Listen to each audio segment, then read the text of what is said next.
Can you hear? Can you hear?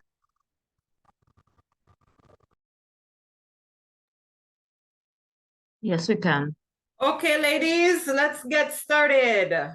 Good evening, good evening, good evening. And I hope you guys are very well this evening. And welcome to our last session for the agribusiness / market linkages section of your program. I hope that you're finding the information helpful so far. And at the end of this PowerPoint presentation, you're going to see a list of resources. I did not put in contact information because that would make it too early, but it's very simple. You can just Google the information and they'll pop up. Or if you need specifics, I can always email you the specific information. Okay, so let's get into it. Market linkages. Now, please note that market linkages is completely different from market.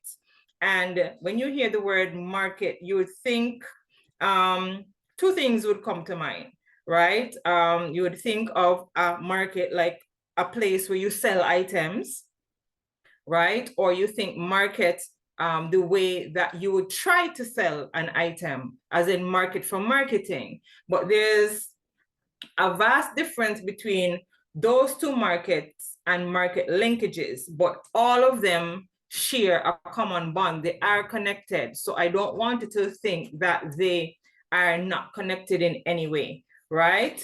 So let's get into it. Hold on, let me just check the chat. All right. Okay, can you all see or hear anything? You all hearing me well? Yes. Okay, all right, great. All right, let's get into it then. All right.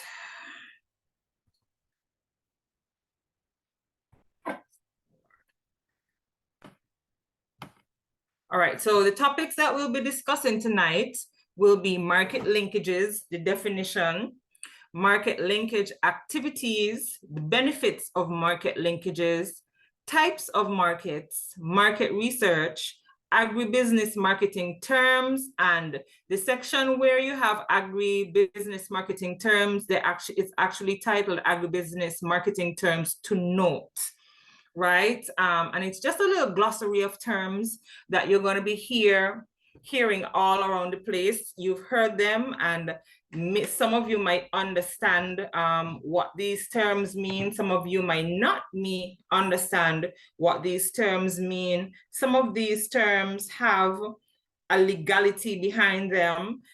Some things might seem like common sense, but they're not common sense once you get into the legality of them. All right. So let's get into, Tracy, I hope you can hear me now. Okay, let's get into it. Market linkages. And this is a very simple definition, right? Market linkage is about connecting farmers and producers more directly with markets. It's about connecting aggregators more directly with upstream markets as well. And for us, it's about connecting the end consumer all the way back to the source of the production. Okay? Market linkage frees up the women to work, or frees up women workers, so they need only concentrate on production or sales in the case of the micro entrepreneur and earn their livelihood. Okay, so let's look at it. Remember, last week I was asking you where, based on your business idea or the business that you have currently on and you're developing, where would you find yourself in that line of production? Okay, where would you find yourself, whether it's be the producer, the manufacturer, or you are the farmer that's producing the raw materials, right? And what market linkage does is that you create relationships with your suppliers and your retailers, okay? I did advise, and we had this discussion, that sometimes, especially when you're starting off, you want to do everything yourself. right? You want to produce the raw materials, you wanna be in production, and you want to sell. And sometimes that is not ideal because then it takes away from you focusing on other areas, okay? Or one of those areas is not going to be as strong as the others. So I admonish that you find your strong points and then find persons who will support you either by supplying the raw materials or by being the retailer, or someone who, if you're producing the raw materials, that can buy your raw materials off of you to then send them to market.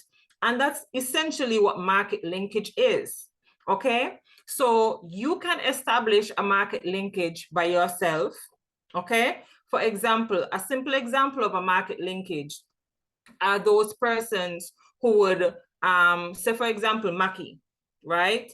Mackie supplies the supermarkets with fruits and vegetables, as well as selling them himself, okay? So he would have a particular order for, say, Value Mart, and he knows he has to fulfill that order. That is his market link right there. That is his link directly to the consumer via the supermarket, as well as him having a direct link with the consumer via his shop that he sells his fruits and vegetables out of, okay? So in a case like that, you can be the producer of the raw materials and go straight to market, which is from your farm directly to the consumer, or you can create a link, which is from your farm to the supermarket to the consumer. Both of them have their strengths and both of them have their weaknesses. But the benefit of having a system like that is that where you might lose out in one area, you might show up in the next. Because when Mackie has his produce, his order for the supermarket for Value Mart, he's assured that once those things get sold, he will get his money. However, he's not sure that if he sells out of his shop directly, that what is in his shop on that day or in that week will get sold that week, and he might have stuff left over. And since they are perishable goods, now he has to focus on what to do with the leftover, the things that start to spoil, that are of no good anymore, okay? So there are benefits and there are weaknesses, but most of all, there are very good benefits for having a double system like that, because you always have a backup plan in place, okay? So that's one example of how a market linkage can help you basically have a secure market.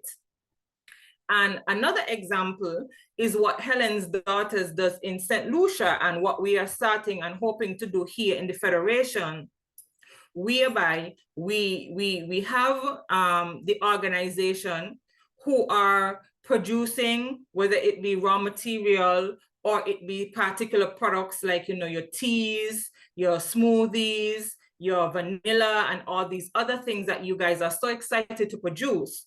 And we get organizations, businesses, and so on interested in the items that you guys have. And we bring them in, and we create a relationship between you guys, so that when you produce what you produce, you are sure that you have someone to sell to, okay?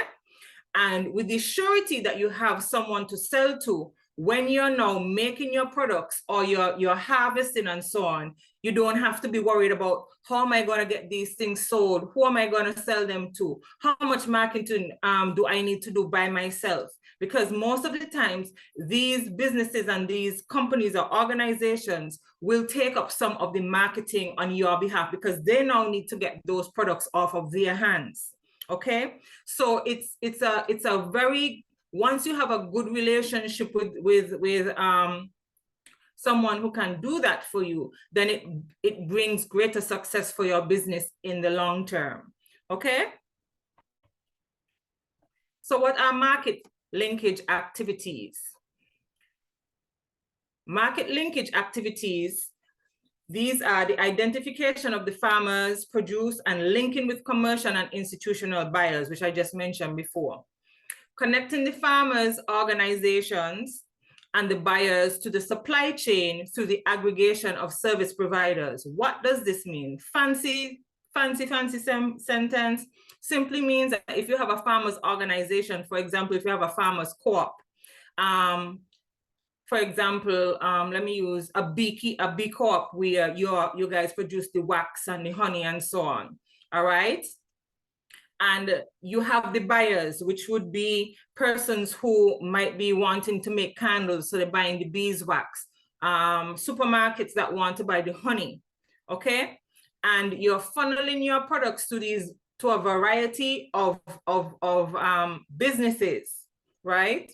And while you're funneling your products to the variety of businesses, you're also bringing into place other service providers, such as persons who do packaging, labeling, media personnel if you have to advertise, and all these persons. So it now becomes a kind of cycle and a small community where everyone is connected to these one set of products, whether it be the beeswax or the honey, but everybody has the same end goal in mind, because now everyone is connected to it. So the sale of these products is of benefit to everyone. So everyone is motivated to try and push to get these products sold, whether it is the organization itself or the retailers who are going to be selling the candles and the honey, and those persons who are connected, who do the printing, who provide the packaging and all those things. So everyone benefits once those products are sold,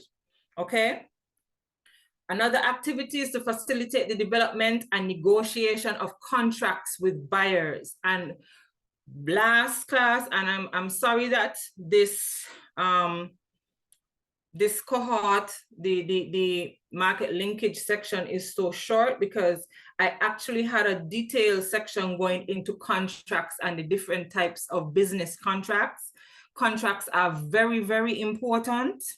And one question that was asked the last time, if you have, if you're making a contract between a supplier, do you need a lawyer?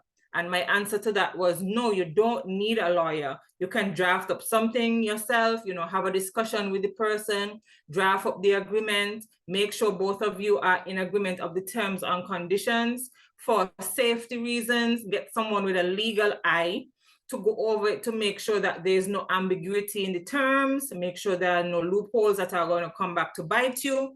And then, you sign off of it, and that is a legally binding contract. Okay? And what this contract and what contracts do, contracts ensure not only proper negotiation, not only mediation if there's a disagreement, but it also sets out in writing the conditions, the costs, and everything else that you're expecting from that person and what that person expects from you, okay? And when you have a proper contract, it also ensures that both of you facilitate the best product possible that can go out, because now both of you are connected to it, okay? Another thing that market linkages, okay, Seldine, I am going to send it to Latoya. Seldine is just asking if I can send. So I'm going to go back in my older presentation and withdraw the information about contracts. And I'm going to send it to Latoya and have it forwarded to you guys. Is that okay? All right, awesome. Good, good. All right, so a next function of market linkage is educating and creating value through development of packaging, branding, and exposing the farm output directly to the consumer market or commercial establishments, okay? So in order for you to get your products off of your hand, you have to now look into, how am I going to attract persons to buy my products? Not only how am I going to attract persons to buy my products just by looking at them, but what is the best type of packaging that is going to ensure that my product has the best shelf life possible, so that when the customer and the consumer gets it, it's in its best state when they open it. All of these things are what you have to factor into your packaging and your branding, okay? And packaging is very important, especially labeling. So if, for example, you are making teas, you have to ensure that the type of bags, the tea bags that you use, are such that moisture does not damage the leaves while they are there on the shelf, okay?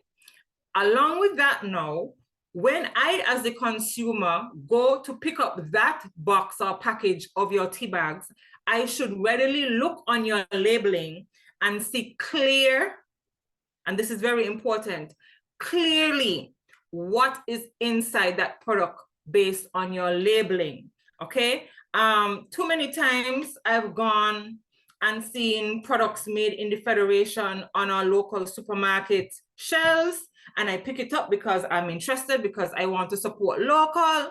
But when I pick up and I look at the labeling, it's either one, there's just a name of the company and the name of the product and nothing to tell me what's in the product itself, so I don't know what I am buying.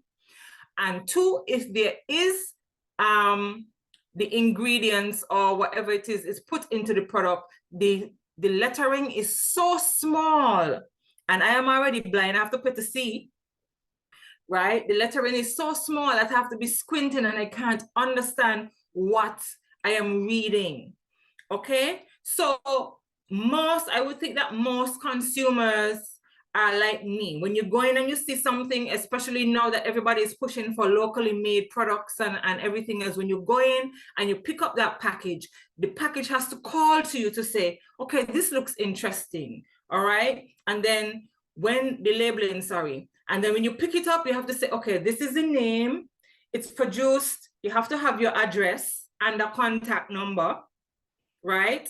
It's produced by this company from this part of St. Kitts or this part of Nevis. This is their contact number. These are the ingredients, and this is what the product says that it's supposed to do, okay? And too many times, I know the issue is that people are trying to save money with the labeling, but sometimes it's good to have a label on the front of the package with the brand name, right? The company name, the company address, and whatever it is the product is supposed to do. And then another label on the back that has the ingredients, okay? And make sure that you can see and read easily the wording, because something as simple as that can be the difference between if someone leaves it on the shelf or if they decide to, oh, I'll go fast and buy it and go home and try it and see what happens. Okay? And branding. Branding can be easy for some, and branding can be difficult. And what do you mean by branding? What is it about your product, your product's name, and your product's logo design, and your product's mascot, if you have one, that will draw people in immediately to want to look at it, to query, to want to actually try it out in the first place, okay? And it goes and research has shows simple branding, a simple logo, but eye-catching is always the best to go. Unfortunately, I see a lot of persons with a lot of busy logos, okay? Too much going on, you get confused, you don't know if this is a shampoo, tea, soap, milk, whatever it is, and you just get like, what is this supposed to mean? What does this logo represent? Does it represent the product itself? Does it represent the company itself? Does it represent a family member of the company?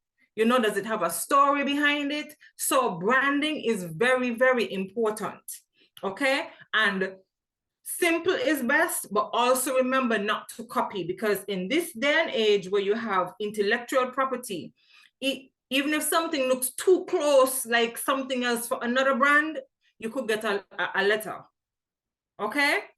And that is why persons now, when they come up with their logos and their brand names, they're actually registering them, okay? You're registering your idea, your intellectual property, so that no one can go and use it. And it's very, very important, because in this technological age, you might think you come up with a brilliant name down here and think it's Nevis. And you go and you have your labels and you're making your stuff, and business starting to pick up and so on. And then you get an email from this company in the UK saying that, oh, they had that name from since God knows when. And so if you don't change your name and whatever it is, then you're going to get a lawsuit. And you're just a small company coming up, and they're a big company already established with the same name, right? And now you have to go now and change your marketing, change your branding, change your logo. And that has actually happened to someone, a company, I don't remember the name, but it happened to a company in St. Lucia, not last year, but I think the year before, where she actually had to change her name and everything because she was threatened with a lawsuit from a company in the US that had the same name, but they were able to show that they had that name before her. Okay, so you have to do your research and make sure that whatever your name, your logo is not something that is already out there circulating. And if it's too close to something that is already circulating, try your best to change it. Okay, all right. Next activity, promoting good agricultural practices for production of pesticide, residue-free quality food, and linking the same to premium buyers. And this is very important. And remember, we had a good discussion about this last week, where we were talking about the importation of foods, and we don't know what's in them and why they are the way they are, and they don't last that long, and the nutrient quality is not good, and the meats would be contaminated with salmonella and E. coli and other things. Okay, when you have good agricultural practices, and people know that you have good agricultural practices, or you are buying from persons who have good agricultural practices, it actually gives your product a boost, because they know for sure that they are getting good quality premium product for their money. Okay, and persons are actually willing to spend more money for quality than for something that is cheap, that they don't know anything about, and that is going to mess up with their health. Okay, and the last one is enhancing farmer entrepreneurship through market linkages. Once there is a market, once there is a strong market for what your product is or what you're producing, you are more inclined to push through with your business, as opposed to saying, you know what, this is not working out, I just gonna call it quits. Okay, because like I said before, failure is part of entrepreneurship.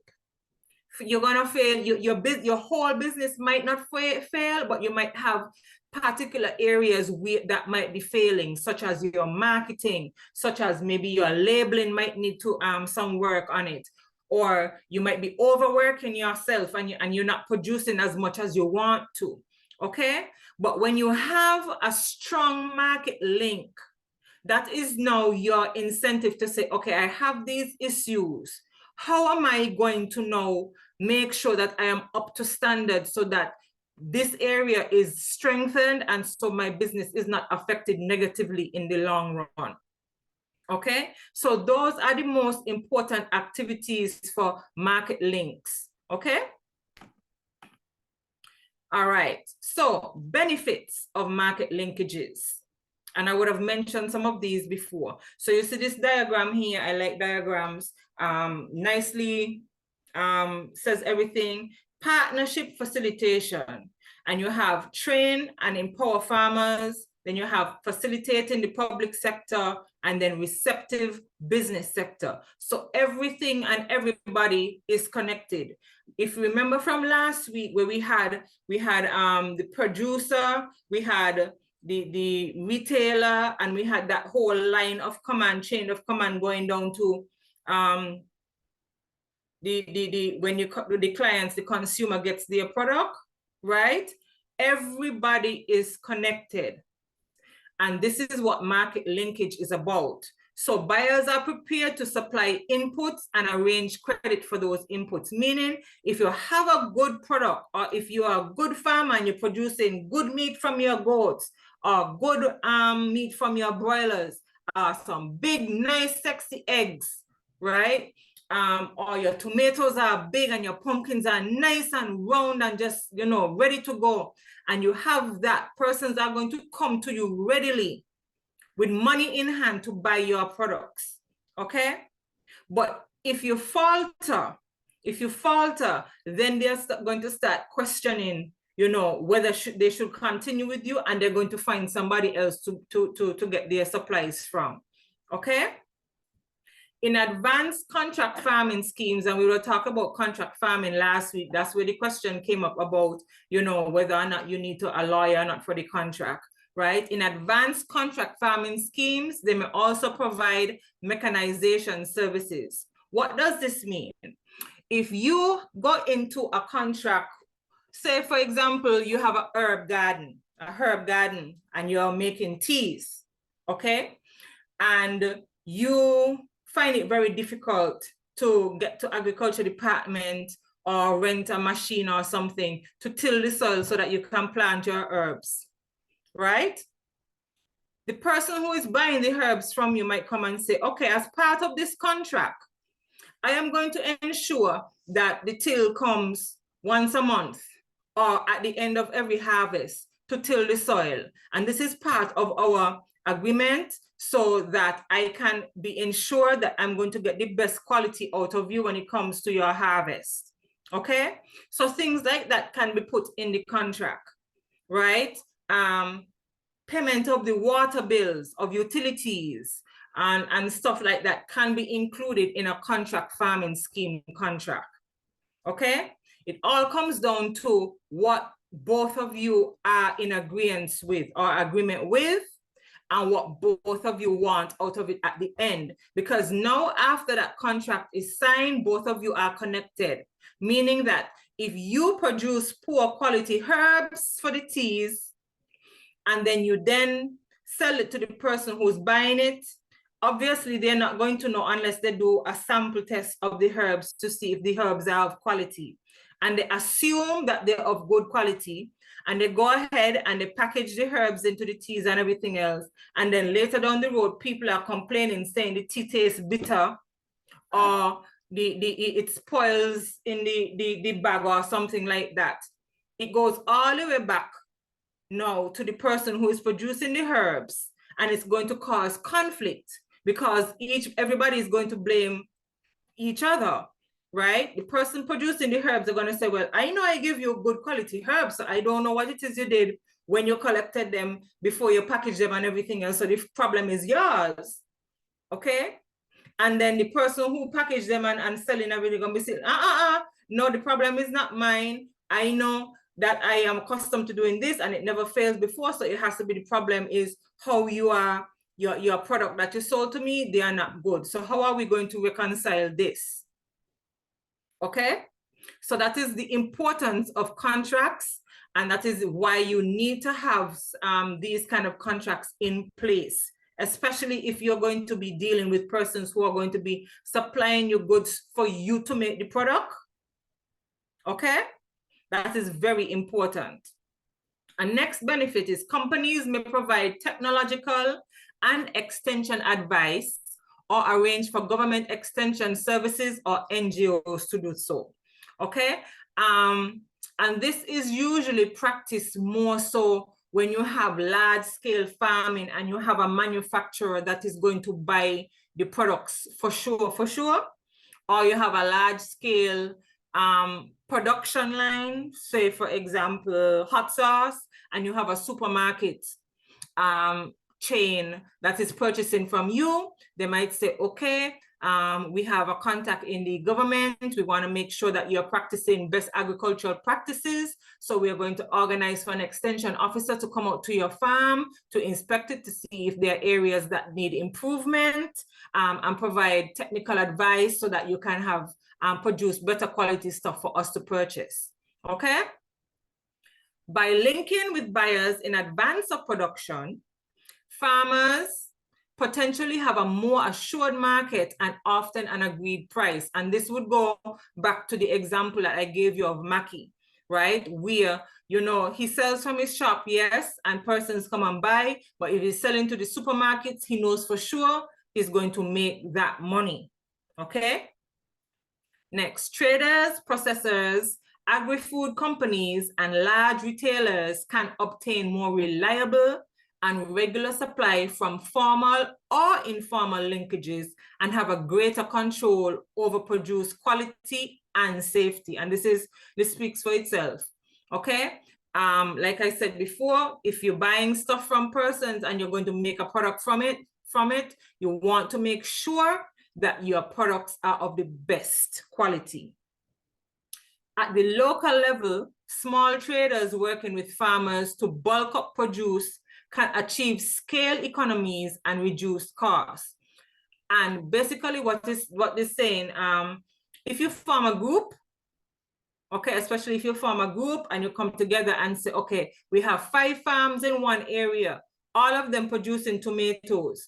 It doesn't make sense for y'all to go and try and find individual buyers for your tomatoes. So let's come together, put our tomatoes together and get one purchaser or maybe more than one purchaser, and they're going to buy all our tomatoes from us, okay? This is going to reduce costs in terms of how much input now you have to put into your farm individually, okay? And scale economies basically means that you have a shared income. It might sound like, oh, well, I ain't gonna make as much money if I'm sharing with a group of people. But actually, in the long run, you actually do better. And you're secured sale of your produce as opposed to if you want to try to do it individually. All right. And as a farmer extension officer, I can tell you this has been one of the greatest problems I face when dealing with farmers, in that when I try to organize them into groups so that they can get their products sold, right? Or even if I try to organize them into groups so that they can get a grant, there's always persons in there who feel like they could do better off as an individual. And for those persons, it never ends well, because what happens is that those persons who choose to remain in the group, they come together and then they produce, and this is true to also for one of my livestock groups, the Cherry Garden livestock groups. Those persons who are members of that group, they help each other, look after each other's flocks. If one person can't make it or if they're sick, they lay out each other's animals, they feed them and so on. They have been benefiting from,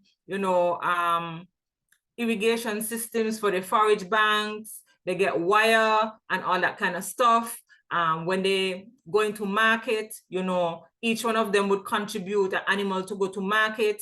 Out of the sale of that, they would put aside at least $100 each to go to an account where they have that money is there in case of emergencies, in case of dog attacks on their animals, medical treatment, if fencing needs repairs, to pay the water bill and stuff like that. So it works out in their best interest because they have to spend less money. Then now you find those persons who are a part of that group who are outside looking in and saying that, wait, these fellas really getting through and they're getting stuff and we just over here, just because they thought that they would be better off by themselves and they're not getting the same benefits as the group. Okay, so that's just something to think about. In terms of when you have something that you're producing, if you have somebody in the same area, if you can come together and form a small group, sometimes that helps, okay? Next, purchasing from farmers in a variety of locations may also minimize production risk, especially from disease, okay? So for example, now, this is another example, and I have this with some pig farmers. I have one pig farmer in Prospect area, another pig farmer over in the St. James area, and another pig farmer over in the St. Thomas's area. And what they do, it's like a group. The three of them, they're working in conjunction with each other. right? And this week, all of them sell to the same person. All of them sell to the same person, but they're on a rotation. So if this week, this one slaughters and sells to that person, the next week, the next one slaughters and sells to that person, and they go in a rotation, right? Now, especially for pigs and even for crops, this is very important because disease tends to travel quickly through pig populations and through some crop populations. So you don't, even though being in a group in one area might be ideal for some, for example, for goats, that's okay, right? Pigs, it's recommended that they are separate because if there's an outbreak somewhere, then the chain of supply is not broken, because where one farmer falls short, if he has a disease outbreak on his farm, the other one can always chuck in, okay? And from the sale of those pigs, monies go into, they take out their funds, but they allocate maybe $100, I think is $150 from the sale, goes onto the account, and once again, they share the account, pays for medical expenses, repairs, pig food, all that kind of stuff, okay? And the last one, on a larger scale, working with smallholders is also usually more politically and socially acceptable and can sometimes be more efficient than when using a company's own farm. And this statement is more so like for large scale farms that are directly linked to a manufacturer, okay? And so some companies now, some manufacturing companies, especially in like islands like Jamaica, Barbados, Trinidad, Guyana, Grenada to an extent, St. Vincent also, right? They are now moving away from having one huge farm supply all of their raw materials, and they're going to now smaller farmers and sharecroppers and shareholders and getting from them, because they understand the socio-economic impact of doing that, basically spreading the wealth, okay? Because when you have someone who has a monopoly farm, as they call it, right, and they're hogging it, anything can happen to that farm, and then the manufacturing company is put at a standstill because it has no raw materials. All right, so those are the chief, there are more benefits. Those are the chief benefits of market linkages, and I'm not going to focus too much on the negatives right now because it's more positive than negative, and obviously we are pressed for time. So like I said, I can always include some of the slides from my older presentations into the information about the contracts that I'm going to send to Latoya for you. Okay, so we're going into markets now. So we just looked at market linkages. Now, types of markets, as in who is the market? What is the market? Market is where you're going to sell your stuff, okay? So there are four main types of business markets. And even though it says business, the same applies to agribusiness also, okay? So we have business to business market. A business to business market is one business selling to another business, simple. An industrial market are those markets that have someone that produces the raw materials and then they are collected or purchased to make a final product. So industry, just think manufacturing, think factories, stuff like that. Service market, you are providing a service, okay? And business to consumer market means you're producing your good and you're giving it directly to the consumer. And this is like the regular supermarket, the vegetable market, the farmer's market, those persons who sell the hucksters on the side of the road.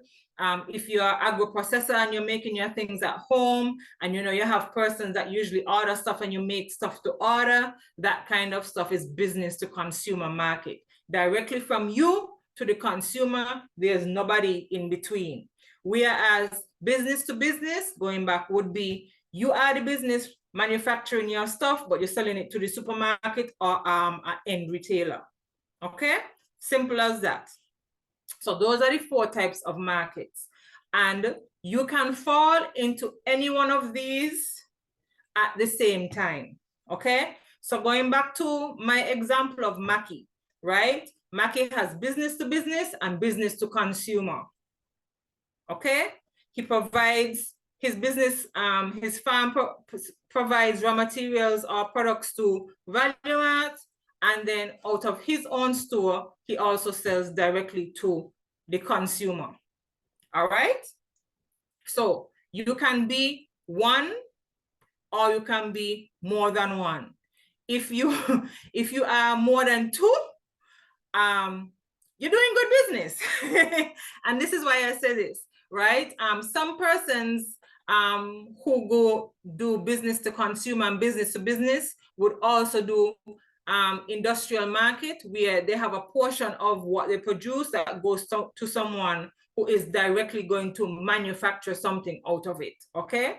Goes directly into industry or factory, okay? And then now we can have someone who is business to consumer and also service. For example,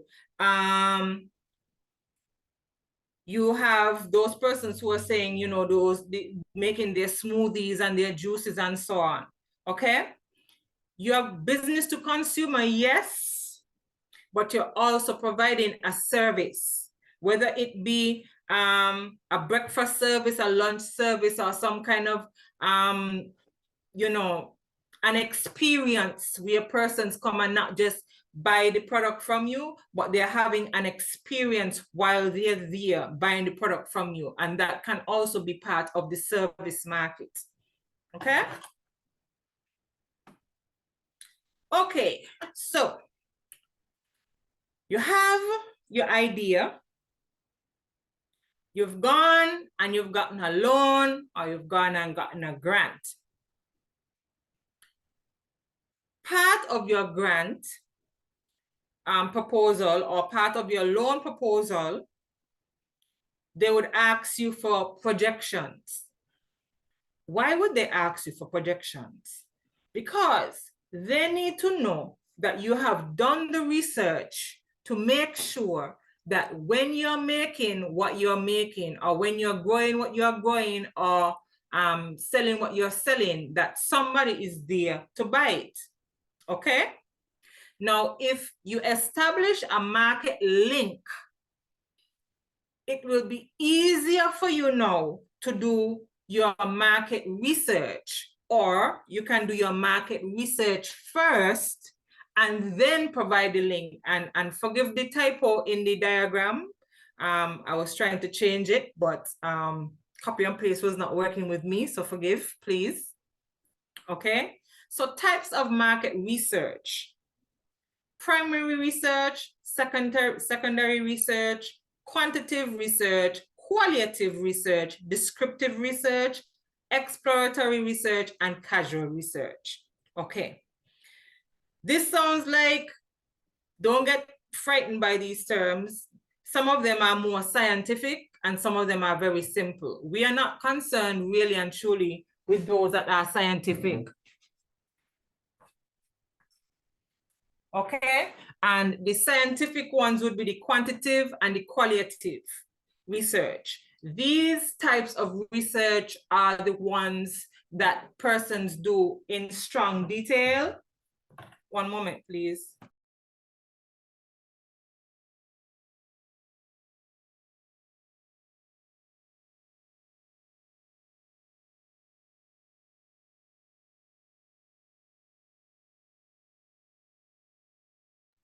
My apologies. Okay, so quantitative research and qualitative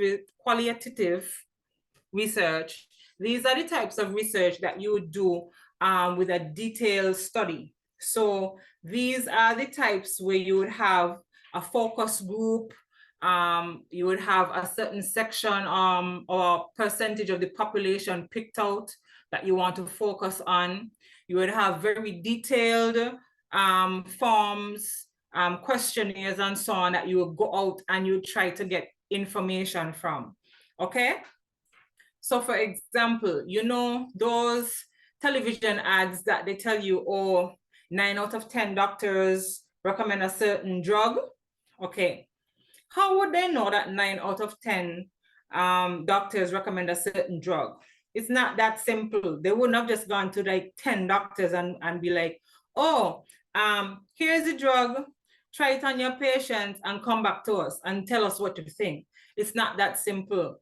The 9 out of the 10 is actually an average based on a pool of doctors that they would have surveyed, okay? And they would have gotten an average and come up with that figure. All right.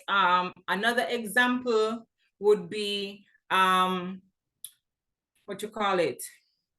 Product research, where they would have a certain population of the a certain percentage of the population or a certain demographic of the population. For example, the elderly persons coming, and maybe you have a new sugar-free treat, right? And these persons, some of them might be diabetic, some of them might be pre-diabetic, some of them might be healthy, and you have them in focus groups, and you have that particular treat, and you have them digest that treat, and then after they're eating the treat and so on, you do a sugar blood test to see if there's a spike in the levels and all that kind of stuff. Those are detailed, extremely detailed, and not for us who just starting out. Okay, so when you see quantitative and qualitative, those are mostly scientific research types and models, and not really for persons who are just starting out and being entrepreneurs. All right, so the types of research that we are mostly concerned with would be primary, secondary, casual, and exploratory, okay? Primary research is just going straight to the source. You have a product, for example, let's use the cupcake example again, and you decide you're going to set up a little booth outside of a supermarket on a Saturday morning when you know persons are doing their shopping, and you have samples, okay? And along with the samples, you have a little questionnaire. Okay, these are the flavors of cupcakes. This is my business. This is what my business is about. We would like to know what consumers think are the best flavors before we actually start producing. So here are some samples. Here's a little questionnaire, and tick off which one is your favorite. Okay, and then you go home at the end of the day and you say, okay, 45% like pineapple, 15% like vanilla, and that's how you get your information and say, okay, well, I'm going to focus on pineapple and maybe vanilla. Okay, that is primary research. Secondary research, now you're basing the information you gain off of other sources. So for example, if you want to sell coconut water, okay, you want to sell coconut water, but you're not sure that people are going to buy coconut water, you go around to persons who are actually selling coconut water, right? And you'll be like, hi, could you please fill out this questionnaire? How many persons buy coconut water from your stall on a daily basis? How many liters? What's it, and how much does it cost for this or whatever it is? And then you go home and you say, okay, partner accustomed to selling 10 bottles of coconut water, and this other one is accustomed to selling 5 bottles of coconut water. What's the difference between the two? Why this one selling 10 and why this one selling 5? And then follow-up questions would answer those questions for you to say, okay, it's best for me to sell coconut water, but sell it at this price range, and most likely in this location, not in the same location as the person with the 10, but maybe close to there because it has higher traffic, okay? And stuff like that. So you're getting your information not directly from the consumer, but you're getting it through a second party, okay? Casual research is having a conversation. Remember the example I spoke about last week when I said you're making your banana bread, okay? And you made your banana bread because you were making banana bread at home and you gave a few people and they said, oh, this is some good banana bread, you should sell. And you'll be like, for real? And they say, yeah. And then you go to the church, when you have the church event and you make banana bread, and person's like, oh yeah, you should sell this. This is nice to say. If I make it, would you buy it? And they'll be like, yeah. Okay, if you give me some orders, I'm gonna make next week. And that is casual research. Okay? Because at least you know you have a handful of people who are going to buy your banana bread. All right? And exploratory research. Exploratory meaning that you are trying to find as much information, not just about the market, but about the impact that your product will have at the end of the day. Okay? So yes, you're exploring to see who is going to buy, if there's anyone out there interested in your product or interested in your goods. And when you do decide to make this product, what kind of impact is it going to have? Is it going to be something that is going to improve health, contribute to health, contribute to well-being, make people feel better about themselves in some kind of way? And so you're basically asking questions now, not just about the product itself, but about persons and what they would like to get from a particular product. Okay? So for example, if you're interested in making a lotion and you say, hi, do you use lotion? Yes, I use lotion. When you use lotion, what exactly are you looking for in a lotion? The person will say, oh, it has to make my skin feel smooth. If I have a rash, it has to clear it up and stuff like that. And then you use your information now and go and say, okay, persons want their skin to feel smooth. Persons want their skin to feel cool. Persons want it to soothe their skin if they have an irritation. So what ingredients are the best ingredients for this product so that I can make this product so that persons will buy it? Okay? And that is what you call an exploratory research. Okay? And a lot of the what you call the naturopathic products that are being produced in the Federation now actually came out of quote unquote exploratory research. Someone had a problem and they needed to solve that problem, whether it's a skin problem, a hair problem, a health problem, but someone had a problem and someone got frustrated and said, you know what? I am fed up of my daughter having eczema and these prescription drugs not working. There has to be something out there that's natural that can help my daughter's eczema. So let me go and look up what are the best natural ingredients for someone who has eczema and how can I combine them to treat this condition. Okay? And this is where persons like Winniel and Native Radiance and so on, and Ojedi and all those girls and so on, those are what their products target. Specific things that were a need, they came out of a need. Okay, so that's where exploratory research comes from. So how are you going to get this information?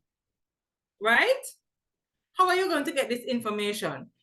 Communication and information. Okay, it's supposed to be communication, information. Basically communicate, ask questions, talk to people, have a simple conversation, interviews, do up a simple questionnaire, ask people. Okay, say, hi, you know, I have this little questionnaire, I want to make a little product and I want to know how everyone's going to receive it. So here's a little questionnaire asking some questions about what you like to see in a particular product. Okay, online surveys, you can email out the questionnaires. That's basically what it is. Focus groups, I would have mentioned this before. Focus groups, you get together a particular group of people that you're interested in selling your stuff to. You have the product there, you make a presentation, you let them try it, and then you get their feedback. Okay? Observation. Okay? Simple observation. You sit down and you realize, boy, place is getting really hot. And I realize that persons, there's no place nearby in a particular area that has juices and smoothies that person can help cool on persons and that are natural and healthy. So, you know what? I think I'm just gonna observe, you know, where people go and what they want, and then I'm going to make something that can fit into that missing spot. okay? Internet data. If whatever it is you're going to produce, if there's information out there on the internet, you go looking for it, you go hunting for it, right? And then you can also go to government and non-government sources, the Office of Statistics, Health Department, Agriculture Department, and NGOs such as FAO, ICA, CARDI, and stuff like that to see if they have information pertaining to a particular crop, an animal, a herb, some kind of manufacturing process, whether to see if something happened in a particular island that can be done here, all that kinds of stuff. So all of those things can be incorporated into how you get your information to best gauge whether or not your business is going to be successful or not. Okay, so I am going to take some time now, and if there's anything that I want you to take from this session tonight, it would be this mini glossary, and it's just a few terms. Because they are quote unquote popular, meaning that you're seeing them all over. You're seeing them on commercials, you see them when you go to the supermarket, you see them when you go online shopping, and so on. And while they might seem like common sense terms, some of them have a legality behind of that. Okay, and what do I mean by a legality behind of them? Meaning that if you are not careful and you have certain terms on your labels and someone comes to investigate whether it's a government organization or a non-government organization to do an inspection, and you're saying that your product is one thing, but when they reach by you, they realize that your product is something else, your production and your manufacturing can actually, okay, Sharian, hold on. Your production can actually be halted, stopped, or you may be fined. Okay? Wait, I'm trying to get it back here, Sharian. Where's not coming? Where's Sharian, that's the one with the types of market research you're talking about, right? Correct me. Okay, hold on. Nope. Okay, hold on, I'm coming. Hold on. Wait. Why is it not? Okay, bear with me a second. Let me just stop the share and go back to it and then pull it up.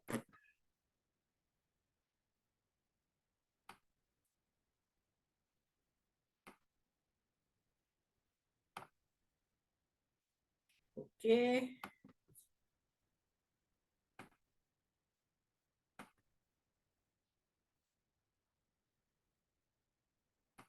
All right. Yes, there it is. I think. No, not you. Oh gosh. Hold on. Technical difficulties.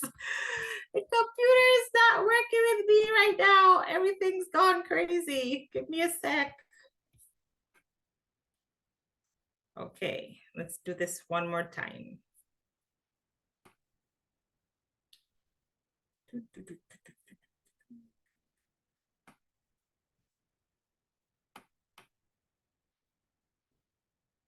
It's coming.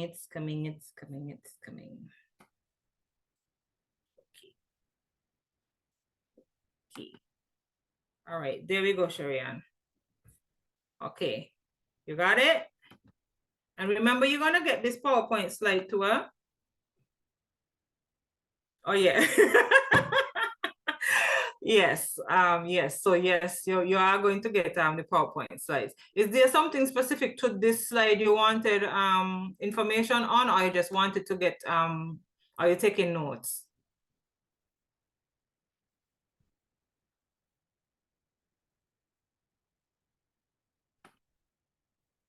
Okay, all right, awesome.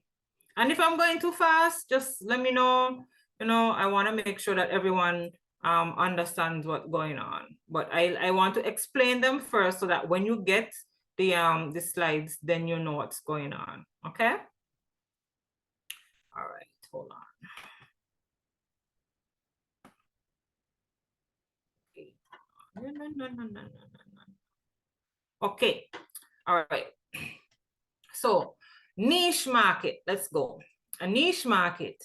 Instead of marketing to everyone who could benefit from a product or service, this strategy focuses exclusively on one group, a niche market, or demographic of potential customers who would most benefit from the offerings.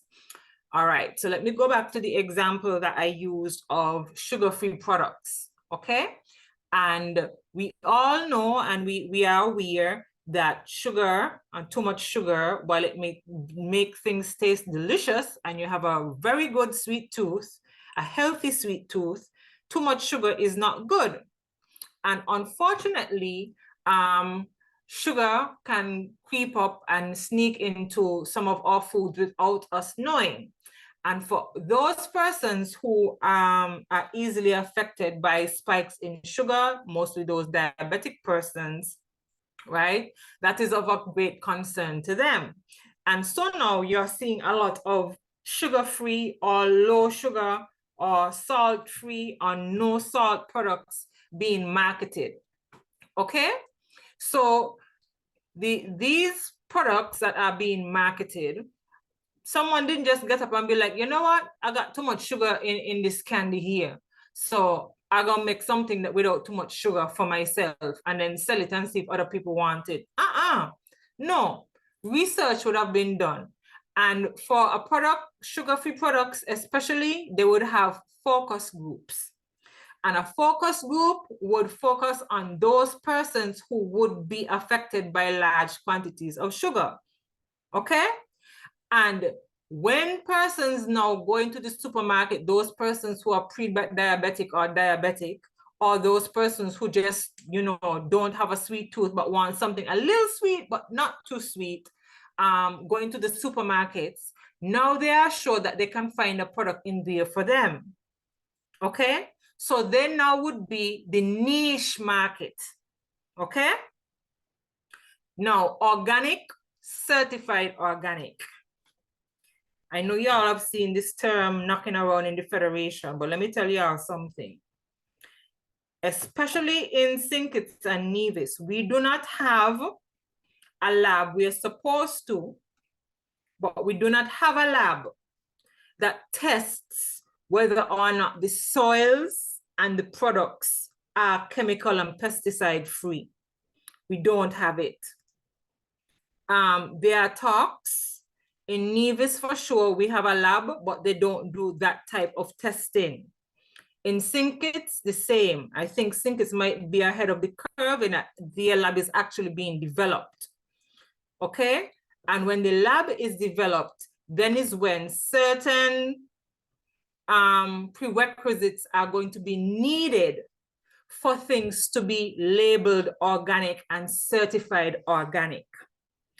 In the United States and the UK and the European countries and some Latin American countries, I think Jamaica, Guyana, and Trinidad, I'm not too sure about Barbados, there are actually stipulations and percentages that a certain, you cannot find above a certain percentage of a particular chemical in the soil, in the water, and in the food itself.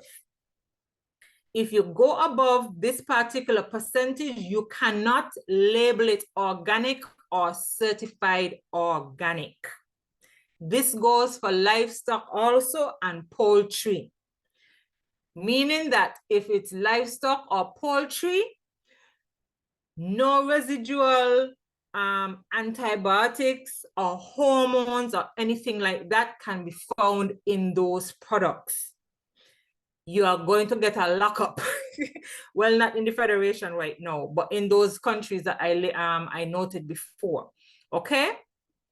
So, and the thing is, even if you clear a piece of land that has never been tilled before, it's fresh, it's new, you cannot say that you have never used any chemicals or pesticides. Why? Because there's such a thing as runoff. And there's such a thing. Is this the job of Bureau Standards? An offshoot of it, Antoinette. It's going to be an offshoot of it, but through Agriculture Department. Okay? So Agriculture Department is the one who has to send out the persons to do the testing, because they would have the trained technical officers to do the testing, and they would have the labs. And then that information would be sent off to the standards office. Okay? So the process is, regardless of if it is a fresh farm, just recently tilled, nothing was there before, what soil testing and water testing has to be done. Because if we do the soil testing and the water testing and realize that the chemical residues present, then if you plant anything there, obviously it's going to go into the system. If you have a farm there with livestock and they're eating or grazing there, whatever it is, whatever they eat, it's going to go into their system. And if they are tested and residues are found, you cannot label it as organic. Okay? And this is why when you go to the supermarket, the imported products, I'm not talking about the local ones that are labeled organic and certified organic, because they are not, because they have not been verified. Okay? So they are using that basically here right now as a marketing ploy. Organic products are expensive. The reason that they're expensive is because now those farms, those producers have to find alternatives to the chemicals and the pesticides and all the other stuff that are traditionally used on a traditional farm.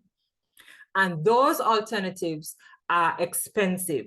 So the cost has to be deferred somehow. Okay? So that is why, quote unquote, eating healthier, eating organic is more expensive than just eating the regular stuff that has been treated with the weedicides and the fertilizers, the chemical fertilizers and stuff like that. Okay? And when this is set in stone here in the Federation, a lot of persons are going to have to take that labeling off of their products. Okay?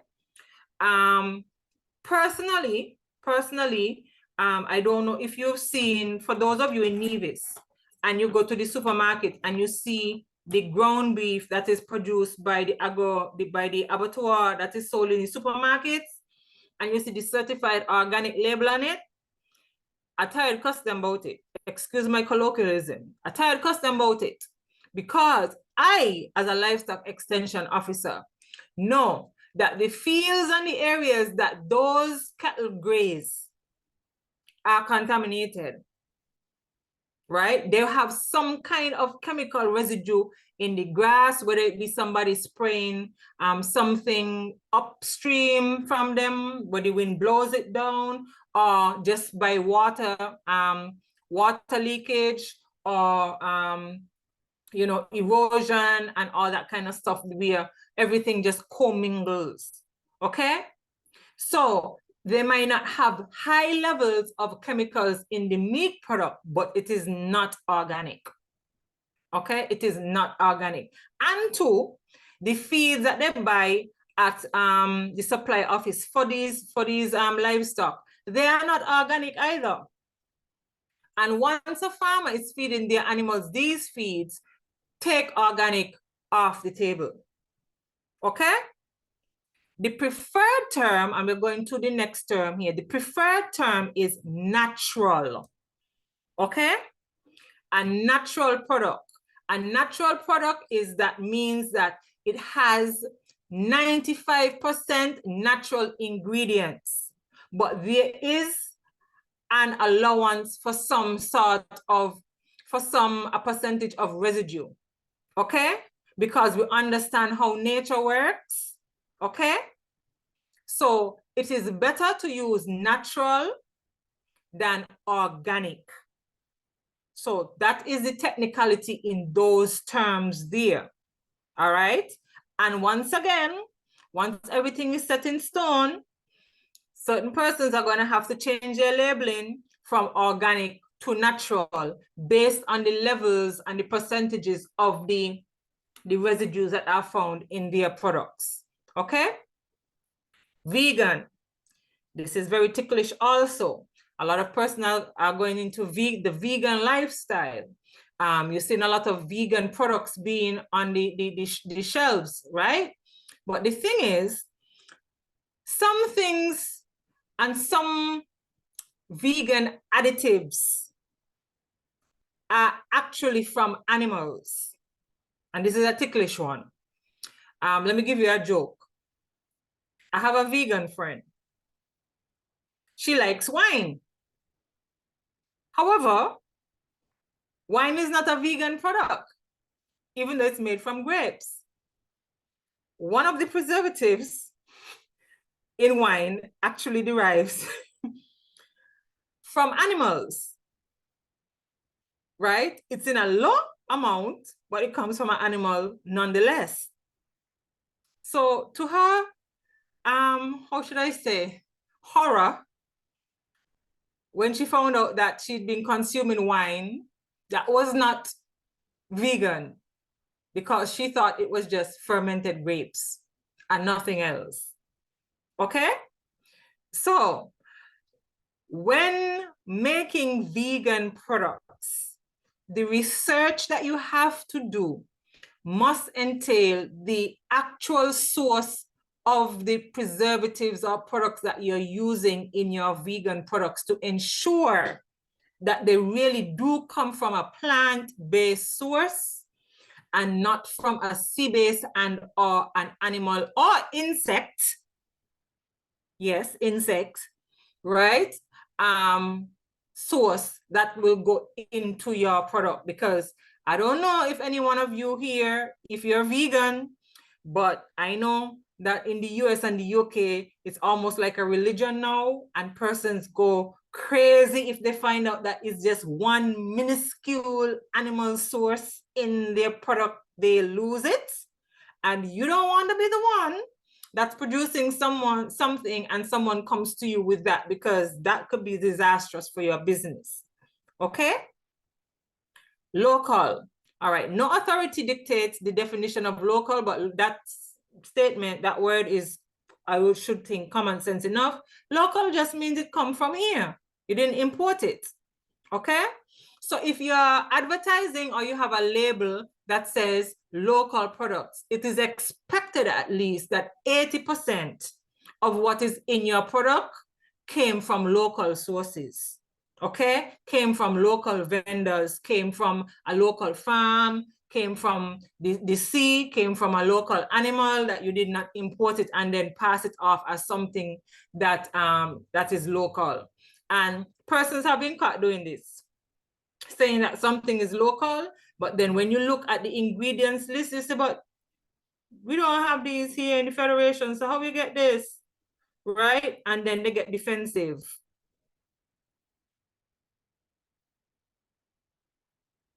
Okay, yes, Antoinette, very good point. Antoinette made a very good point. She says, Ram said local does not mean Sinkits and Nevis. They have many items in produce saying local, and it's not. Actually, you are correct. They are not local. They are imported, or they imported from the US, or they imported from other Caribbean islands, right? So here's the technicality with that, right? I personally think that if it's a raw material or a food source, a fresh food source, that comes from another island that is close by, I would consider it local, quote unquote local, okay? We might not have it here, or we might have it here, but it's not in season. So you might get something from Antigua or Dominica, okay? But it's still fresh and it's still good. I would quote unquote call it local, but there are many items, and I've seen it, and you are correct, that have local on them. And I've seen this a lot too with the meat products that I know, and I look at them because of my training. I know that this beef here is not from a local cow. This is imported beef, because guess what? This beef here is a little bit too tender. And it might sound bad, but the imported beef is actually more tender than the local beef. Why is that? Because our local farmers tend to send their cattle to slaughter at an older age, and the older the cows are, the tougher the meat, the tougher the beef. That's the kind of beef when you put it in your pressure cooker, that you're pressure cooking it for half the day and it still ain't gone anywhere yet. Okay? Or you put it in the oven and you take it out, it's tough like leather. All right? And so I would know personally from my experience, right? From my experience, that certain things in supermarkets that are local, that are labeled local, and not really local. And yes, Monifa, yes. So that like I said, Dominica, when the Dominican boat comes in, you know, the vegetables and so on, and they're fresh, you know, just a day or two off the tree or off the farm or everything else. That's a neighboring island, but they come here and they sell in the market to us directly. I would consider that, even though they are not produced here, I would consider those local. But obviously, I am not going to consider those that are imported and come down in the containers from the US and so on local. They are not local, okay? And it is easier for us to verify and know what is in the produce that comes from Dominica as opposed to what comes from the States and the UK and other markets. All right? Okay, next. All right, preservative-free. Preservative-free products are those that do not contain any kind of artificial ingredients, okay? They reduce the risk or exposure to side effects mentioned, and usually have a fresher and more enjoyable taste compared to those containing chemical preservatives, all right? Even though the shelf life of such products is considerably shorter than the products with the chemical preservatives, they are more wholesome and natural. Which leads us to the next one, natural preservatives. And the reason why I put natural preservatives in here is because when you have natural products, you have to have something that is going to extend the shelf life. Because if not, then you have to make sure that it goes to the consumer as soon as possible. Because if they sit on the shelf for too long, they are going to spoil. And I learned my lesson the hard way with that when I first started making my treats, my pet treats, and I was testing out different types of preservatives. And one batch that I sent to Value Mart had in a bag that did not have in a proper preservative, what I call a proper preservative. It was not a natural preservative, but it was not a chemical. It was like a derivative of both, right? And I think it was 2 bags. And those 2 bags went bad quickly, quicker than I expected, maybe in about 2 weeks' time. And I learned my lesson from that as to what to use and what not to use. Obviously, I would have had a little loss in financial gain, but these are the things that you learn from and you move forward, right? So, natural preservatives. Preservatives derived from nature, raw foods, and minerals. You would know some of them. Salt is a natural preservative. Then we have citric acid, or vitamin C, or ascorbic acid, vinegar, rosemary extract, and they have a whole list of other natural preservatives, okay? And depending on your product, you will test them. Always test to see. And this is weird for those of you who are going into agro-processing, right? Batch samples and testing is going to be your friend. Okay?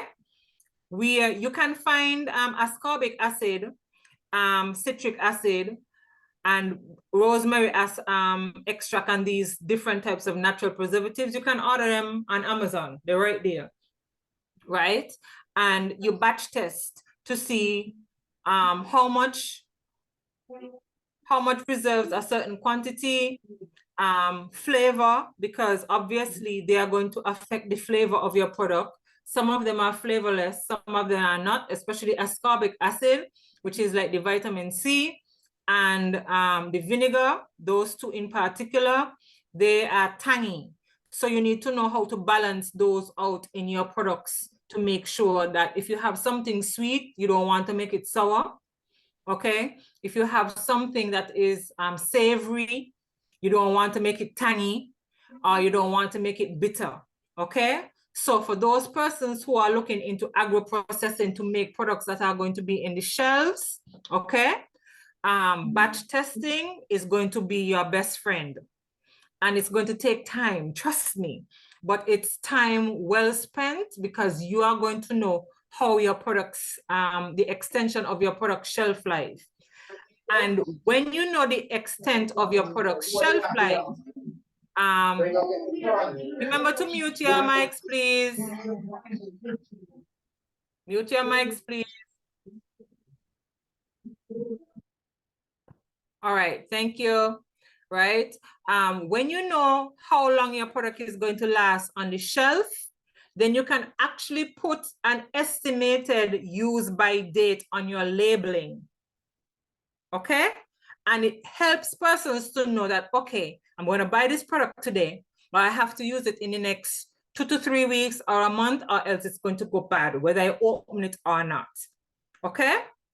And so for those of you in agro-processing, if you haven't started now, start now. Go on Amazon. That's the best and easiest way. And stuff like the citric acid, the ascorbic acid, vinegar is right here. Vinegar is for those persons, you know, who make the condiments such as the ketchup and the pepper sauce and stuff like that. That's a popular one, right? And you just do a batch and you leave it there. You're gonna need some patience. Do batches, different measurements, like a teaspoonful for this cup, a half a teaspoonful for this cup, and to see how you're going to do your calculations. And if you don't know how to do calculations for your ingredients yet, YouTube is your best friend. Right?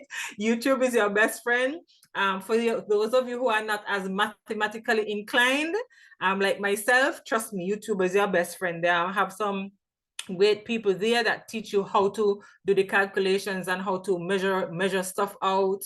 A kitchen scale is going to be of great benefit to you also. A thermometer, a bag sealer, all these things. And you do your little batches and you have them there. And you're not just, you will have one in the cupboard, you might have one in the refrigerator, you might have one outside in the heat, just to see what happens so that you can know how your product is going to stand up. You know, because some of these supermarkets, they're kind of cheap. The retailers, they're cheap. And if you make a product, you want it to last as long as possible before the consumer gets to it. And you don't want it to be in an environment that is going to go bad. And then the person tell you, come for your things from off my shelf. You want to make money. Okay. So different conditions, different measurements, and so on. Batch testing is your best friend. All right. Gluten-free. If a product claims to be gluten-free on the package, then it is most likely safe to eat, as the FDA allows only packaged foods with less than 20 parts per million of gluten to be labeled gluten-free. However, you should still check the ingredients list. Now, the FDA is in the US. We are in St. Kitts, Nevis. We do not have anyone who can go in and test to see if it's 20 parts per million of gluten. Yet, I see products, baked goods, and so on in the supermarkets that have a little label mark on gluten-free, right? But yet, still, when I go on the ingredients list, I am seeing flour.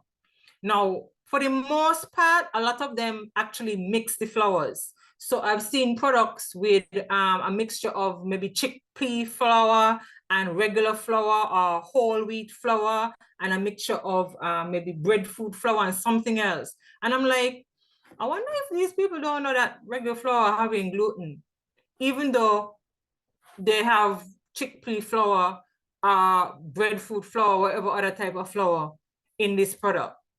This is gluten, okay?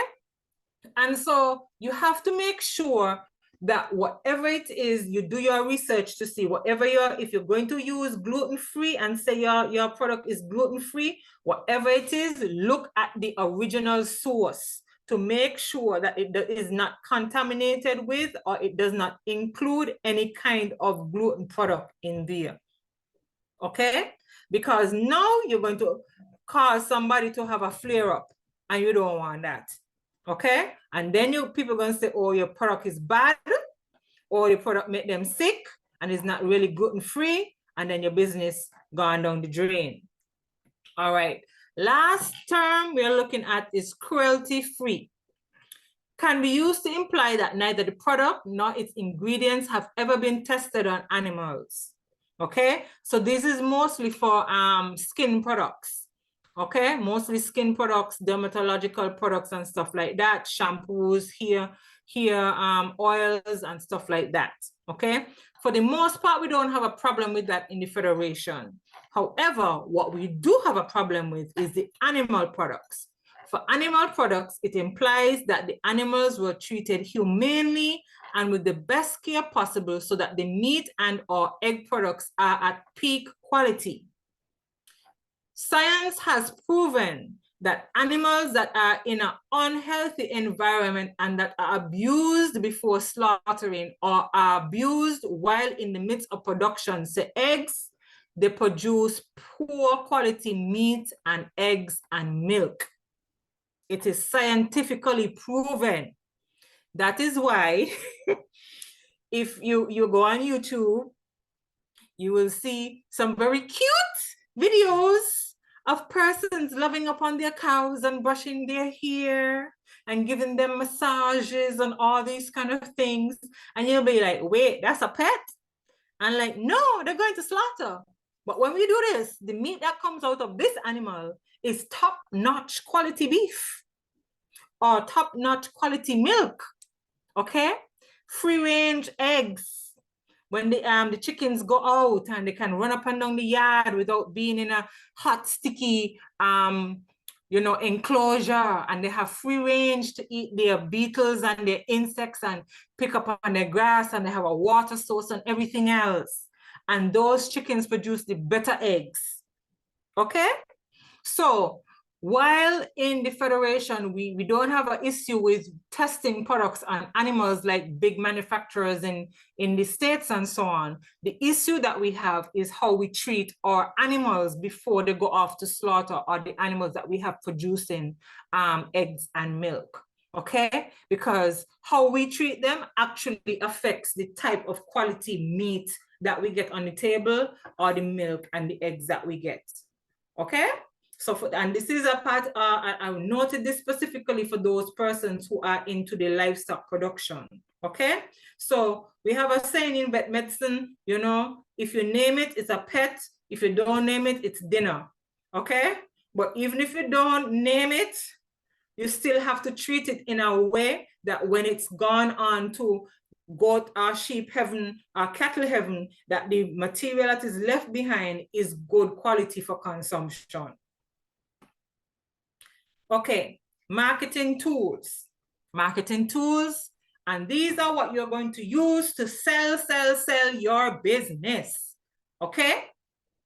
And what I like about this particular diagram is that it gives you ideas and things outside of the regular radio, print, media, and social media that we are used to seeing, okay? So yes, they have classified ads there, which is print media, advertising, which can be a video on the television, or a radio ad, or print media. But then we have lead generation. Okay, what is lead generation? You know, you talk to somebody and you ask them, do you know of someone who might be interested in this product? And they'll be like, yeah, I know a couple people over in that area. And you say, okay, thanks. I'm going to go to that area and try and sell my products then. That's lead generation, okay? Automation. Automation is simply using email to send out broadcasts about your product. Direct mail, sending out brochures and flyers throughout the regular snail mail, okay? Event marketing. Event marketing, you see a lot of this, but you don't know it's event marketing. What is event marketing? Pop-up shops. What do you call it?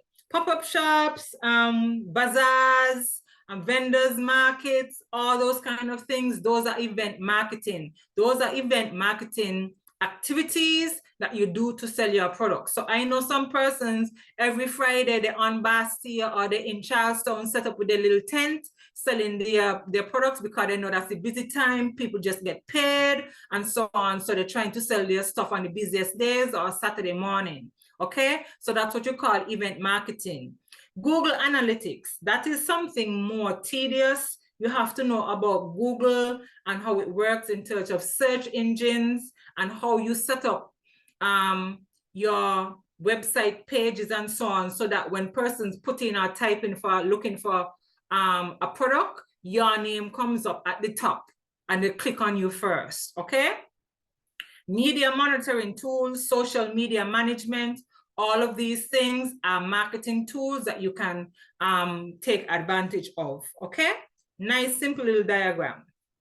Okay, so now let's get into the heart of it. At the beginning, while I was waiting for everybody, I said the activity for this evening, and this is usually a fun activity, and everyone usually does well, and we get, you know, a nice round of applause and get everyone excited about their ideas and so on, because it's good support, right? So some of you should have already have your little ad already. Those of you who came late, I'm going to give you, let's say 3 minutes. 3 minutes, because we're going to have at least 15 minutes to do this. Everybody is not going to be able to do it because it's 40 something of you guys, right? But you can still email them to me. I'm encouraging you to email them to me for feedback. I would have mentioned earlier that some of you had emailed me last week, but unfortunately it went into my spam. And I just realized today that some of your emails went into my spam. So I'm going to respond to you tomorrow when I get the chance. So if you have your ad ready, we are good to go. For those of you who don't have your ad ready, I'm giving you 3 minutes, and then I'm going to call on you guys randomly, which means have an ad ready to sell your idea. Last cohort that we had some, I mean, the ads were brilliant, right? Like ready to go out to sell stuff. And even if some persons, you know,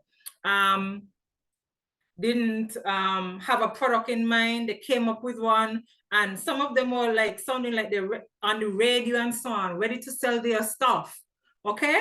So I'm giving everyone 3 minutes. So we have until 1:45.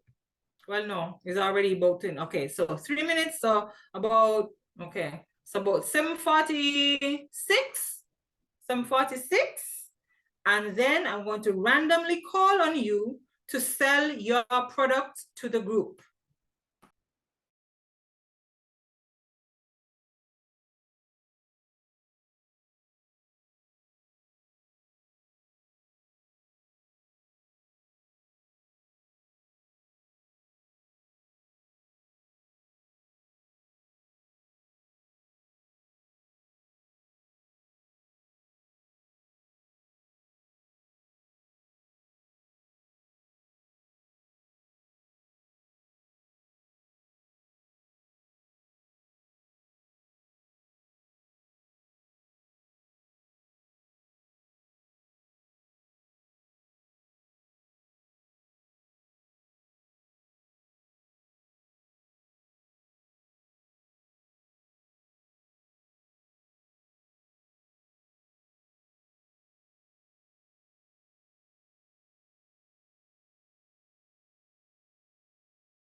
Okay, we are ready to go.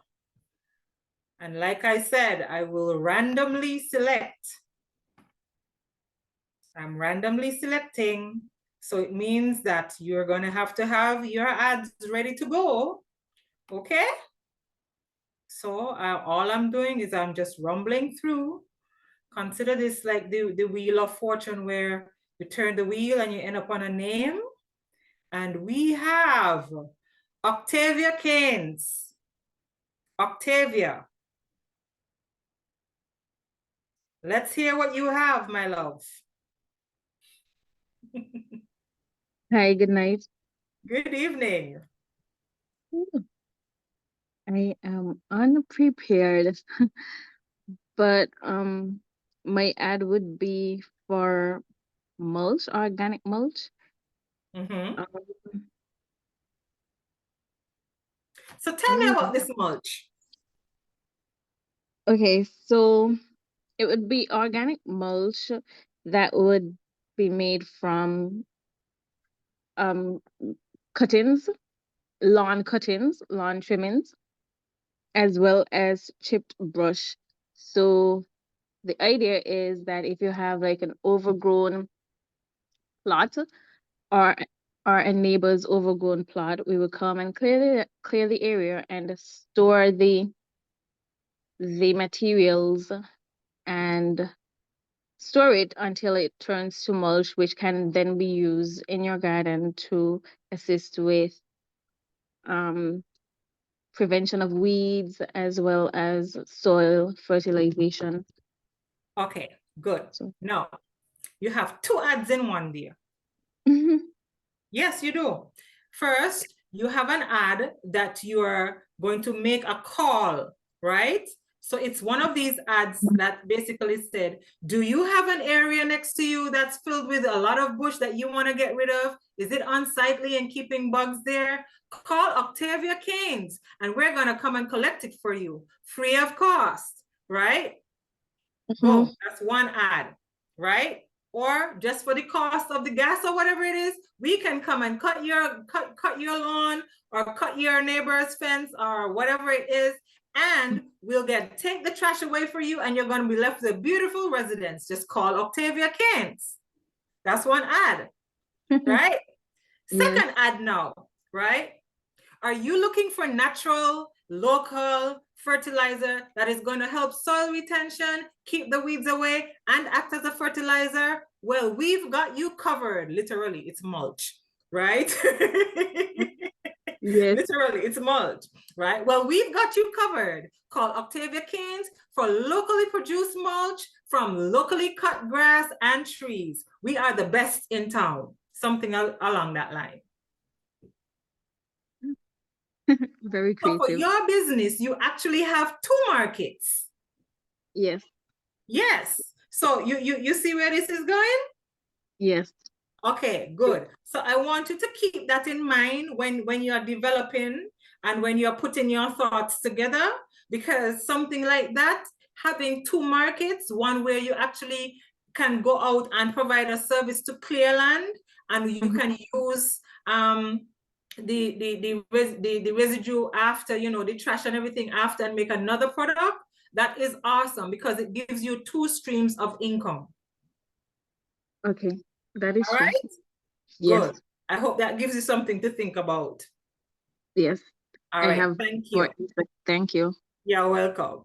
All right. Let's go. Let's go. Let's go. Let's go. Let's go. Let's go. Let's go. Let's go. And who we have here? Indira Freights. Indira, where are you? Come to the forefront, Indira. You don't have to have on your camera if you're shy. We can hear you. Indira, are you there? You're hiding.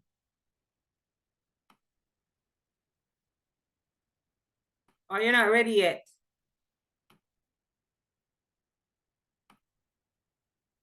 Or you're having technical difficulties? Okay. I'm not seeing Indira. All right, so we go again. We roll the dice again.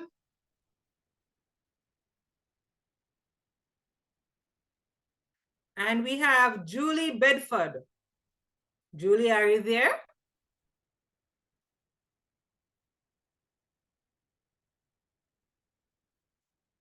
Julie?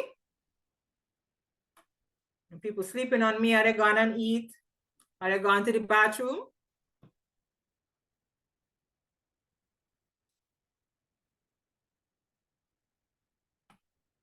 I'm not seeing Julie anywhere.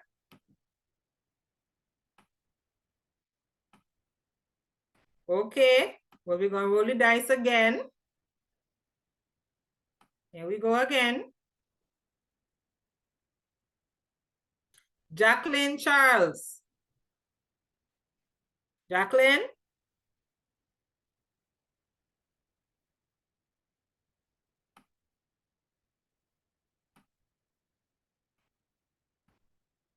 I'm seeing persons there, but I'm not getting any response.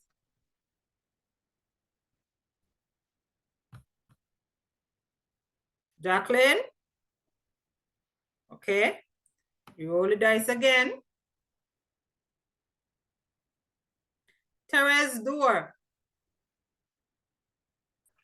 Good night. Yeah, good night. Good night. Are you ready? Yes, based on something you said in the presentation, I felt the need to change the name of my company. That's because okay. Serenity Essentials is already taken. So it's called Luxurious Fields. All right, so let's go. Nourish your hair, pamper your body, make yourself feel luxurious without triggering your allergy. Luxurious Fields. We provide the same luxurious benefits without the allergy triggers. So, do you want to feel extra special today? Treat yourself with this new all-natural hair and body oil made especially for you by Luxurious Fields. All right. Everybody give her a round of applause if she could hear it. Very good. And I like the fact that you picked up the fact that that name was taken already, right? And that's something that you have to be aware of. Okay, so that's very good of you to pick up on that. And that's a very good, that's a very good thing that you did, and quick on your feet. Very quick on your feet. Awesome, awesome. All right, let's roll the dice again and let's see where we go. All right. Shanna. Shanna Edgings, Sculpt by Stush. Are you there, love?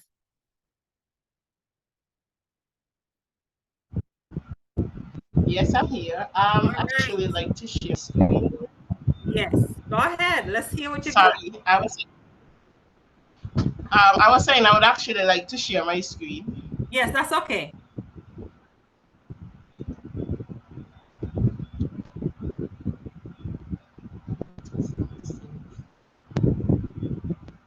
Let me stop sharing mine and you can pack up. Okay.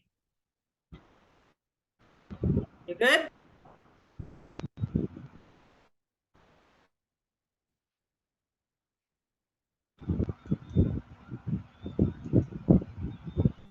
You getting through?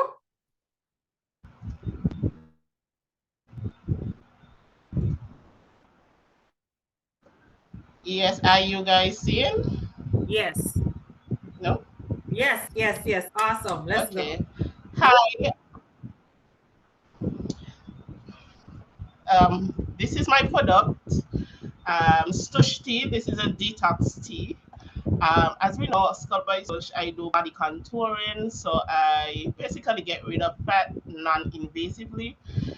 And one thing I realized that a big issue with my clients is that they have fatty liver. So to combat that and to speed up the fat burning process, I came up with some detox teas. So this is just some key benefits um, of the detox teas. It removes toxins from your digestive system, cleanses your liver, and this will encourage you to purge fats and all cholesterol deposits. I know this is not really an ad, but you know, this is what I actually posted to Instagram. So boosts metabolism, which helps to burn calories and lose weight, suppresses appetite and craving, which aids weight loss, boosts energy levels due to enhanced circulation to vital organs and skin, strengthens immunity as your internal organs can better absorb nutrients, reduces bloating, and improves skin complexion. Some of the ingredients that we have in this tea are tangerine peel, and this contains many beneficial compounds that are believed to support good cholesterol levels, blood support a healthy liver. Also, tangerine peel can support the health of the digestive system and help to better digest fatty foods. Casa tea is also good for digestion and can cure many common health problems like bloating, indigestion, flatulence, constipation, and stomach pain. Castellan prevents the stomach and intestines from absorbing the dietary fat. This causes dietary fat to be excreted in feces, which might promote weight loss in some people. Lemons, the vitamin, fiber, and compounds in lemons can provide essential health benefits. The pulp, rind, and juice are rich with vitamins that stimulate immunity and reduce the risk of disease.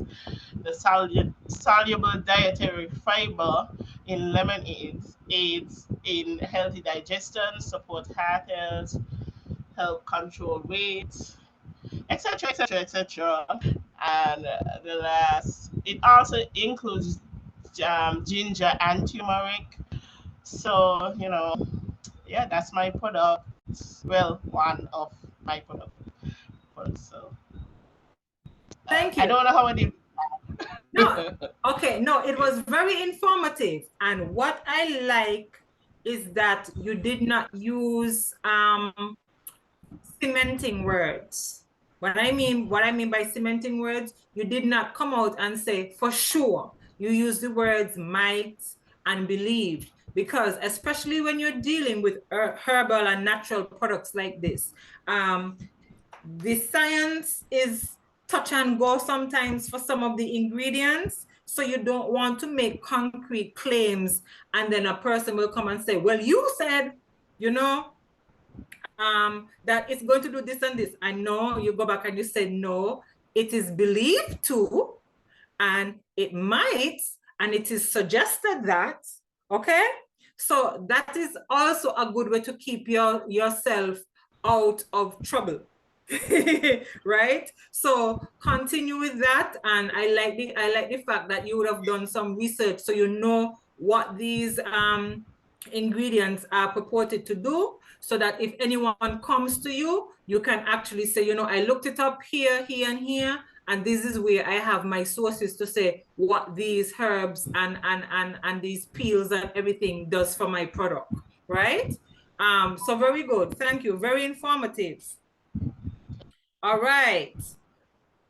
We have, I'm going to take two more. I'm going to take two more.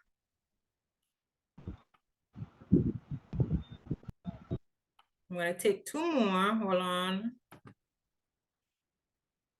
And I am going to go with, let's go, Monifa Truss. Let's go, Monifa. Are you there? Good night, everyone. I'm here. Good night, Monifa. I'm a little hoarse. I have the cold. That's okay. So I'm the person that was interested in doing the chicken layers. Yes. So I would say support local, buy local.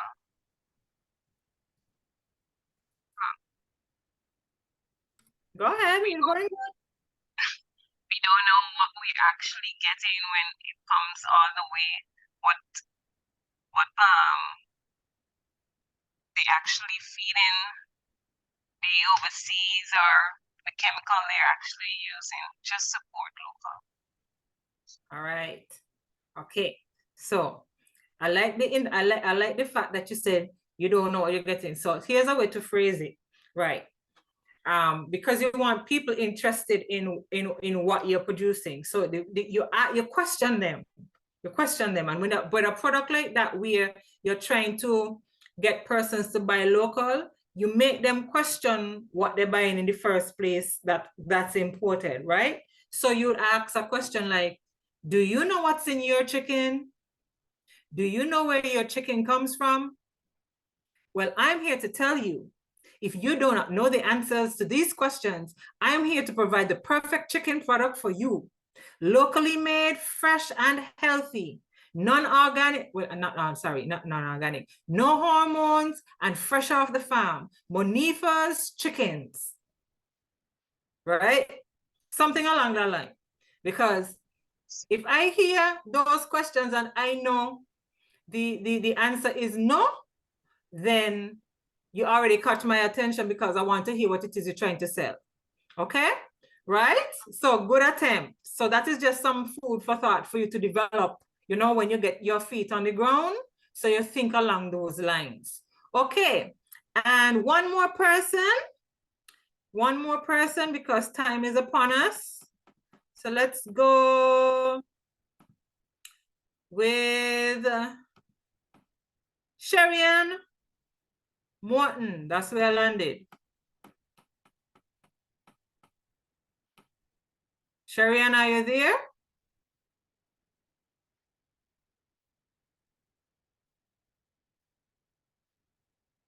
All right. I'm not hearing anything from Sherian. Okay. All right. So. Hello? Oh, you're there, Sherian? I'm fine. I got kicked off. Oh, okay. You're here. Okay. Yeah. Yes. All right. Let's hear what you have. So I have meals to go. Yes. Do you have a picky eater? Don't let your child get bored with the same packed lunch. Make it fun, make it healthy, make it delicious.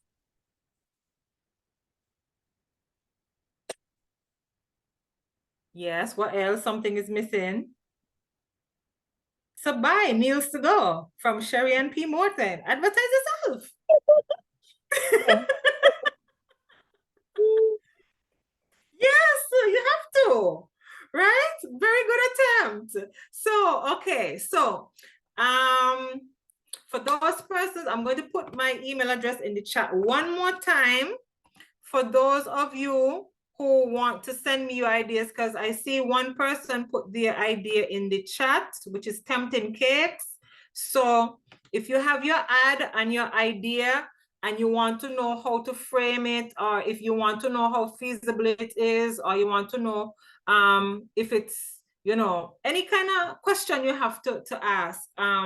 If it's something where I can answer you via email, I will. If not, then I will just communicate, give you my WhatsApp, and we could communicate over phone and have a little discussion about it to go into further detail. Okay. Let me just finish up. Oh gosh, why is this not sending? Oh no. Wait. Hold on. No, oh, to everyone. Okay. So at the end of this PowerPoint slide, okay, that's it. I have some resources, okay? I try to put those that you can get in contact with in the Federation as easily as possible, or you can Google them and they're regional, but they have a good standing in the Federation, okay? So we have loans and grants. For those in St. Kitts, we have the Small Business Development Center. In Nevis, we have the CEDU, we call it CEDU. Banks, we have St. Kitts Nevis Development Bank, St. Kitts Cooperative Credit Union, Nevis Cooperative Credit Union, Jeff Small Grants Program, FAO Grants, CARDI Grants Program, and CARICOM Development Fund. Those are the most common ones. Small Business Development Center and Small Enterprise Development Unit. They give small loans, yes, but they also facilitate grants via different grant organizations such as the Taiwanese Embassy, the US Embassy, the government, University of West Indies, and so on, and different institutions would give them the money and then they provide the grants to small business holders, okay? So these two first ones are your first stop when it comes to looking for grants. And like I said, I prefer grants because you just have to do what you say you're going to do with the money and you don't owe anybody after that, okay? And training, obviously, you're part of Helen's Daughters. Ministry of Agriculture in St. Kitts and Nevis, they usually facilitate workshops. The problem is they do not communicate these workshops and these training sessions to a lot of people. Sometimes you have to hear about it about the wayside and so on. So try and get a link with somebody that's in the ministry so that when these things come up, training workshops, whether it's for crops, fish, bee, livestock, and whatever it is, you can get the notification and attend these activities. Then on University of the West Indies, they have short courses. So if you don't want to go and do a whole course, you sign up for a short course that takes about a month or so, similar to this program, and you learn a new skill. SIDU and Small Business Development Center also, they advertise courses that can be done online. CFBC, sometimes they have workshops, or sometimes you can sign up for a class, or you could sit in on a class, just talk to the professors. Wealth School for Keep is beekeeping. And Ianola Apiculture Collective, that is based in St. Lucia, but it's also beekeeping and FAO short courses.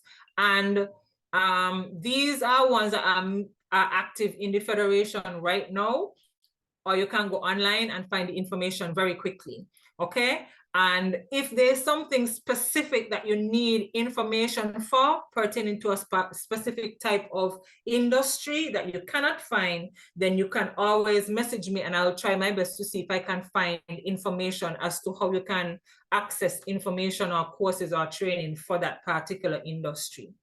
Okay, so this is the end. Thank you for putting up with me and my long set of talking, right? Yeah, .com, sorry, gmail.com. Yeah, so put this in before the M, please, Carol. Right, thank you for picking that up. Right, thank you for bearing with me and my long talking. I will, like I said, send information about the contracts. I'm going to extract it from previous presentations and send it to Latoya so that she can send it to you guys, because contracts are very important. And if there's any information or clarification or explanation, then I might be able to set up maybe a Zoom or something after the cohort is finished, just to explain that, depending on how many numbers I have. For those in Nevis, I might actually be able to meet with you in person. But we'll figure out those logistics. We still have, I would like for you guys to have a field trip. Still working out the vanilla farms. I'm looking into that right now. So once that is confirmed, we can sort out and work out logistics. So especially for those persons in St. Kitts.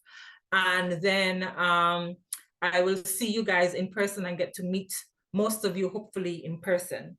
Okay, so thank you for bearing with me. I hope I have been of some use. I hope you've gained some more knowledge and some information. Feel free to contact me about your ideas and for guidance and so on. And have a wonderful evening. Have a wonderful evening, and go drink some wine or some tea or whatever it is. Put your feet up and know that you're doing something very well for yourself. And this is just a step in a good direction for yourself. All right. So good evening, everyone. Thank you. And bye. Oh yeah, I've told I have a very unique laugh. If I make you laugh and I make you happy with my laugh, well, I get something out of it. All right, Abigail. All right, everyone, have a good evening.